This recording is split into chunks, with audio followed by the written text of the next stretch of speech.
The Justice Secretary and Deputy Prime Minister, Dominic Raab, is the latest Tory minister to be hit by accusations of bullying.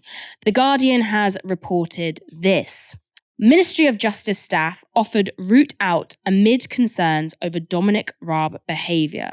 Exclusive. Some civil servants may have still been traumatised by his previous stint there, sources say. According to the article, during his previous stint as Justice Secretary under Boris Johnson, Raab was such a monster that civil servants who had worked with him were offered, quote, respite or a route out of the department after Rishi Sunak reappointed him to the role. The article goes on to report this. Several sources told The Guardian that about 15 staff from the Justice Secretary's private office were taken into a room where departmental chiefs acknowledged they may be anxious about his behaviour and gave them the option of moving roles. Some of the civil servants were said to have been in tears during the meeting, and several subsequently decided to move to other positions in the department, with one thought to be considering leaving entirely, although sources suggested a couple of staff had since returned. So, how bad was Raab's behaviour? 3 Ministry of Justice insiders who worked with Raab told The Guardian this. On more than one occasion, I saw him blow up at civil servants, sometimes very senior ones, in meetings. While he was demanding, which isn't necessarily a bad thing, the way he spoke to people was uncomfortable to witness. He was very rude and aggressive. Another civil servant said this. His behaviour was demeaning rather than demanding. You get into bullying territory because it's systemic and sustained and creates a culture of fear in the department. But even if you could somehow argue that what he's doing isn't bullying, it's certainly not professional. And a third civil servant said this. They'll try to say he just drives the department very hard to get results, but he frequently belittled and undermined us. It wasn't just that he was unprofessional, he was a bully. The atmosphere when he came back was terrible. Raab is only the latest in a long line of Tory ministers to behave like a lunatic. Last year, in fact, Boris Johnson refused to sanction the Home Secretary Priti Patel for bullying civil servants. This year, Home Secretary Suella Braverman broke the ministerial code 6 times and somehow still managed to regain her ministerial post.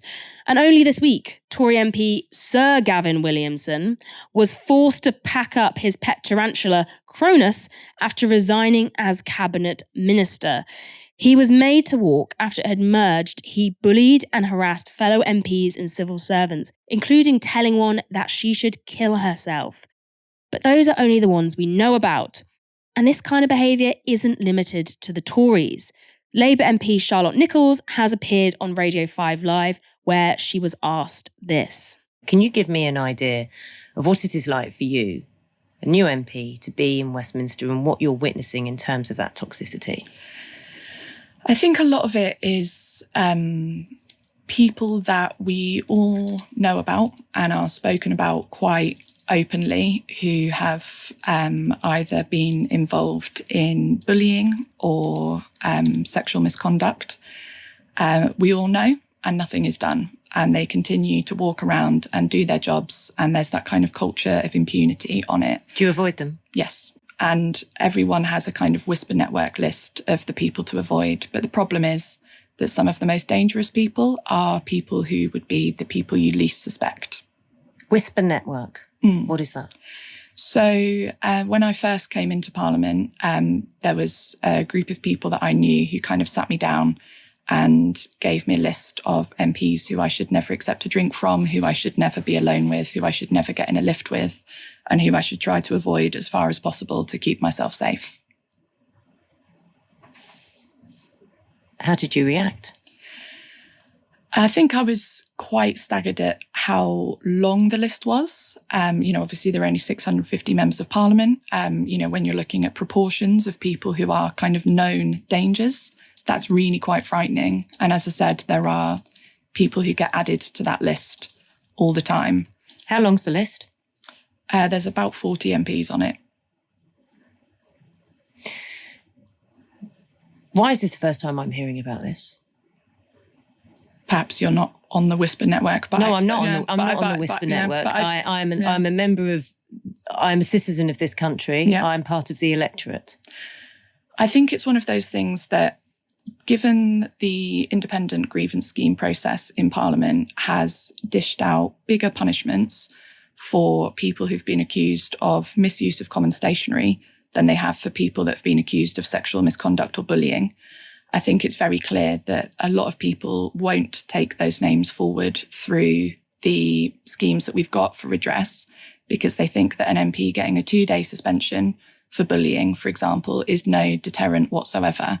And so rather than go through that process, they warn other staffers about that person, or they warn people in the party, or they tell the whips, or they try to go through the party's processes. All of those things mean that, as I said, those people just continue to operate in Parliament with impunity. And until schemes like the ICGS have some proper teeth, and until we start to see some of these names dealt with and people given, proper punishments, including being suspended from the House or having their seats taken off them, that overall culture is not going to improve. Is Naga Munchetty being a little disingenuous there? It's certainly not the first time the Westminster Whisper List has been reported. In the wake of Me Too in late 2017, the existence of a spreadsheet of sex pests was widely reported everywhere, from The Guardian to The Spectator. And while it was reported to specifically focus on Tory MPs at that time, this is by no means the first we're hearing of an unsafe culture in Westminster. Reports of abuse of power regularly reach the press. But the real question I want to ask you, Ash, is why do MPs put up with this kind of behaviour, and why do we? The reason why this behaviour finds sanctuary within Westminster is because of just how transactional parliamentary politics is. And that's at every level. You're dependent on more senior MPs and cabinet ministers for advancement in your career. If you're a new MP, you can become very isolated and unsupported within the party if you're someone who's seen to kick up too much trouble. This isn't just MPs, by the way. This also applies to, political advisors and special advisors as well. It's highly transactional.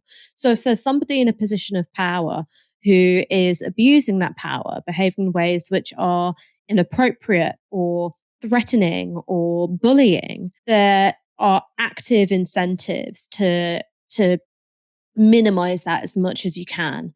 So to control your own exposure to it and to not actually deal with the root cause of the problem. But that transactional nature of Westminster politics doesn't just apply to people who are career political operators. It also applies to the media. And that's why I thought it was really disingenuous for Naga Munchetty to say, well, I'm just part of the electorate. The fact is that very often Westminster journalists are well aware of misconduct, of wrongdoing, of bad behavior, and they are well aware of rumours, and they're also often, and sometimes witnesses to the wrongdoing themselves, and they don't report it. They simply don't report it. And I'll give you a concrete example of this happening. Neil Coyle last year, or was it earlier this year? I can't remember. He was in one of the House of Commons bar and he racially abused a journalist who had some Chinese heritage. And he said something along the lines of, you look like you've been giving a renminbi to Barry Gardiner. So it was an explicit reference to his Chinese heritage.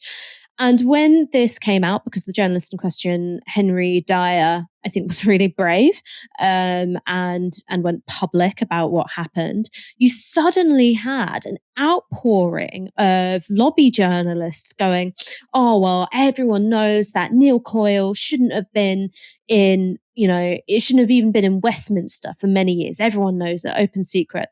Well, hang on, if it was such an open secret and there is this well-known pattern of aggressive or inappropriate or drunken behaviour, why haven't you said anything about it before?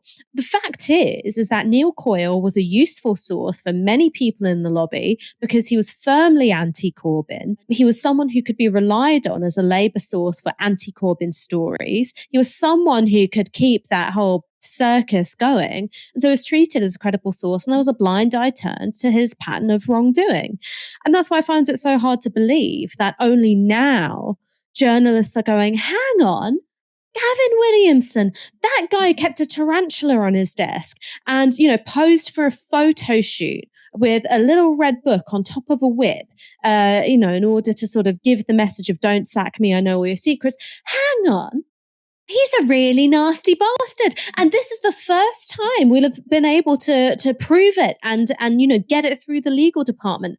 I don't buy it. It's only now it's become politically expedient because this is a Conservative government which has burned an awful lot of his credibility with Liz Truss and Boris Johnson, one after the other.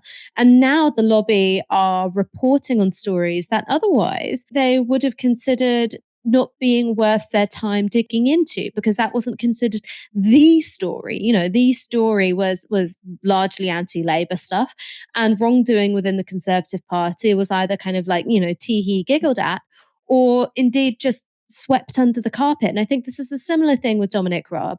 There have been rumours about Dominic Raab's aggressive behaviour flying around Westminster for years. And if somebody like me knows them, and Moya, you know me, I'm not someone who is in Westminster particularly often, maybe once a month, once every 2 months. I'm certainly not swanning around the parliamentary estate because I don't have a pass. If I know about these rumours, someone who is on the parliamentary estate day in, day out, who's mingling with MPs in the lobby and in the bars, they're going to know about it too.